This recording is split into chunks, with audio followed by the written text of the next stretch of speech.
Subscribe to our channel and press the bell icon to never miss an update.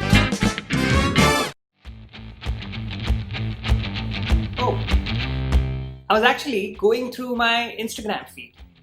Gone are the days when Instagram was just about putting lovely food photographs or sharing your travel photos. It has literally become an e-commerce site now. Not kidding. I just scrolled for 10 minutes and I saw a minimum of 5 ads. You must also be following a lot of influencers on Instagram like me.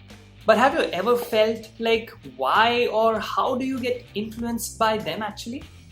What made them an influencer and how influencer marketing became a giant marketing tool for the internet generation? For that, I will take you through a mini tour. Welcome to the first episode of our new show, DEKODED, where we decode things from the everyday world. So, let's get started.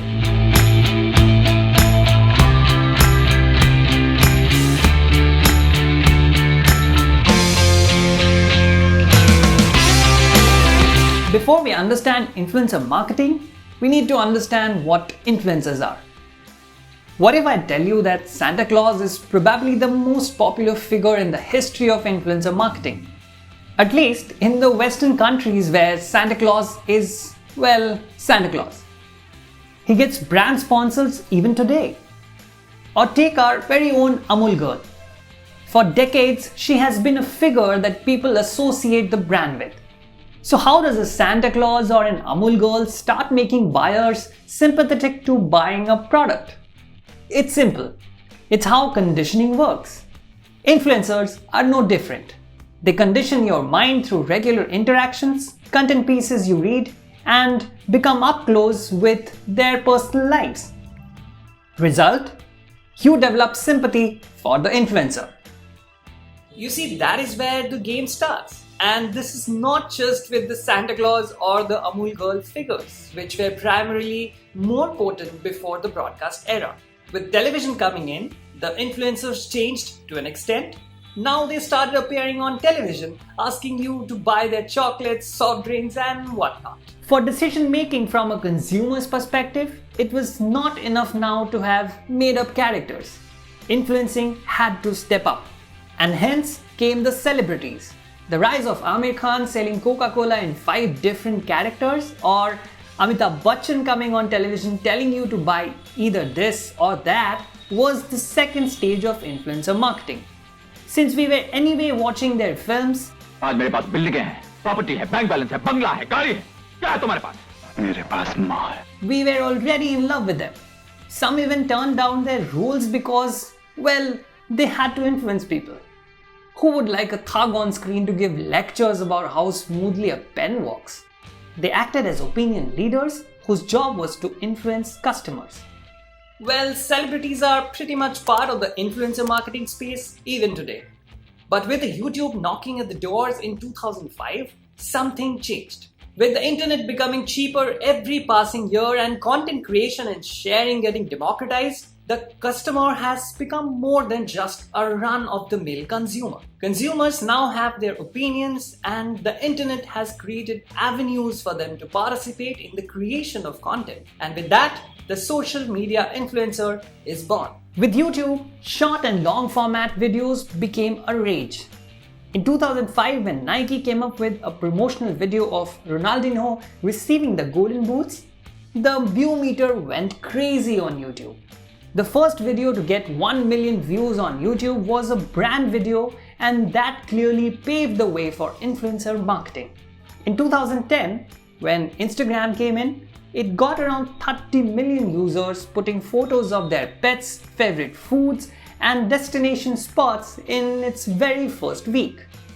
In a couple of years, it got clear that although Facebook was expanding like crazy, it was Instagram who was the winner. At least in terms of branded content. That is why Zuckerberg got Instagram. Instagram, with its functionality of making people's private lives open to all, got people hooked onto the platform. Not only did the followers and creators grow on the platform, but the brands also started taking note. It was the year 2014 where brands became really serious about influencer marketing. At a time where internet and smartphones were getting to the hands of millions in the country, brands couldn't stay back. They realized that the traditional digital advertising is becoming mundane. To reach the new generation of internet users, they needed to think like them. In the next couple of years, Instagram influencers became a rage. And what I mentioned earlier when I started the video actually started proliferating from here on. So why does influencer marketing work? Imagine someone you trust who is a good friend or a family member coming to you and recommending a car or a washing machine, saying that this thing actually works. Now compare that to a brand spending millions of dollars buying TV slots to tell you that it works. Who would you trust? Marketers have tried for ages to get their word-of-mouth promotion right, and social media influencers provide them exactly that. Thousands and millions of people follow their influencers because they like their images or content that they post online. Most importantly, they believe them. And thus, Instagram became a winner in this because the personal nature of the app. Instagram understood the immense potential that it had for branded content, and hence it made updates in the way it makes its user use the app. Till 2019, Instagram did not allow embedding links on the image or video to direct people to buy products being advertised. But not anymore. Now consumers can click on the image while they scroll and buy products directly without leaving Instagram. So is it just Instagram who is the winner in the race? The answer is no. Facebook, TikTok, Snapchat, Hello, Twitter, all of them are in the race of getting the most downloaded social media app along with Instagram. But the question remains, which one is most valuable? It's about the functionality of the app as well. As Apaksh Gupta, founder and CEO of Gurugram-based influencer marketing company One Impression points out, Facebook has become a very ad-led platform with little organic reach. Twitter is a very niche category and it's too opinion-led.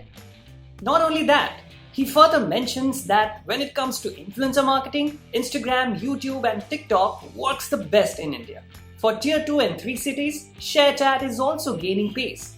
Brands are either looking for user acquisition or quality content from the influencers. This chart shows why brands in India collaborate with influencers. Most of them are either looking for more brand visibility, direct leads or product purchase. The same study also showed that brands are looking for creators to come up with quality content that is engaging and comes with a coherent brand message. Brands are also going regional. With the penetration of the internet and smartphones going deeper into the Indian markets, TikTok became a bankable star. Now I know what you are thinking. Why am I talking about TikTok when it's already swiped off the digital self by the Indian government? Well, a discussion around influencer marketing cannot be complete without the blue-eyed boy of social media that has brought a storm in the last couple of years. Launched as Douyin by ByteDance in China in 2016 and in the US in 2018, TikTok has seen a lot over the years. Teenagers are going gaga for TikTok, over 2 billion downloads globally and the biggest quarterly downloads in 2020. TikTok is surely on a surge, and with numbers came brands. Chipotle, Nike, Skittles, Fenty, Beauty, Pepsi and Universal Pictures are among the many companies that have already been lured by TikTok's warp speed success. Now if you're not living under a rock, you are definitely aware of what you can do on TikTok. What a lot of people don't know is the fact that it's heavily algorithm based. As soon as you enter TikTok, the algorithm kicks in to make a personalized recommendation of videos for you. The app decides what you can watch, making content discovery central to its experience. Result? Videos have possibilities of going viral super fast. Take this for example. Pepsi started the Swag Step Challenge, sportswear brand Puma started the Sock Them Challenge, themed around the Cricket World Cup, and Vivo India's Go Pop challenged users to transform themselves from boring to cool by doing the Vivo dance step. All these sponsored challenges received billions of views. On Instagram, celebrities such as Priyanka Chopra and national cricket team captain Virat Kohli, they charge somewhere around 1 crore per post. Meanwhile, influencers with over 5 lakh followers charge up to rupees 7 lakh rupees per post. Nano and micro influencers who have less than 5,000 and 30,000 followers respectively charge somewhere around 8,000 rupees to 18,000 rupees per post. In some cases, nano influencers put posts by simply receiving products from the company. The same, however, is not the case with TikTok. Since TikTok marketing is in developing stage, brands have come up with a more result-oriented approach. Instead of cost per post, here influencers are paid for cost per views. More the number of views to a video, more will be the payment. The cost varies from influencer to influencer. According to a TikTok influencer, Sohi Nighai, with over 172,000 followers on TikTok, people with similar number of followers like her can get a cash deal for promotions anywhere between 1,500 and 2,000 rupees for a 45-second video. When TikTok was banned by the Ministry of Information Technology recently in India, it's not just the influencers or users who are affected. The brands are hit as well. With the reach of hundreds of millions of users in 14 Indian languages, TikTok had penetrated the market deeply. Imagine this. Of the 2 billion global downloads, India alone has accounted for 30.3% of all downloads, with 611 million lifetime downloads. And that is a sizable chunk that brands are going to miss. Ashutosh, CEO and co-founder of Bazooka, quoted saying, "The ban of TikTok definitely calls for brands to rethink their influencer marketing strategies." It would definitely hurt the influencers and content creators on the platform. But what is the silver lining? The immense opportunity of homegrown apps and other similar apps to enter the market and fill the void. You will see these reports coming in for quite some time now. Even the OTT platforms and the blue-eyed boy of influencer marketing, Instagram, is not staying behind. Instagram has launched Reels, their short-form content space in India, sensing a huge opportunity.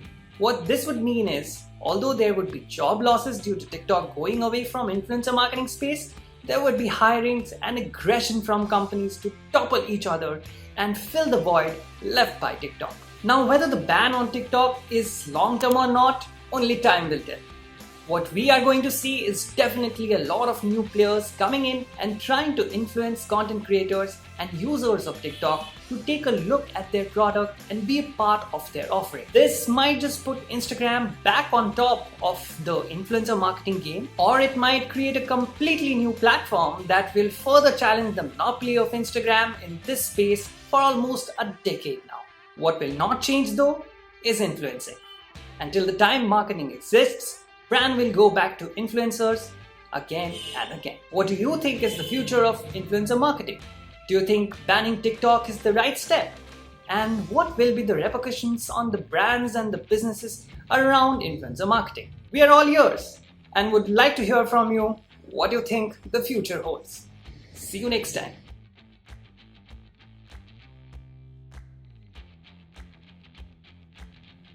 Hi guys, we hope you liked the video. If you like this, tell us more in the comment section below which are the topics that you want us to decode for you. In the description below, find the link for Counsel, which is a one-on-one program to actually guide you through in your career, and keep writing to us with more content ideas so that we can come up with them for you.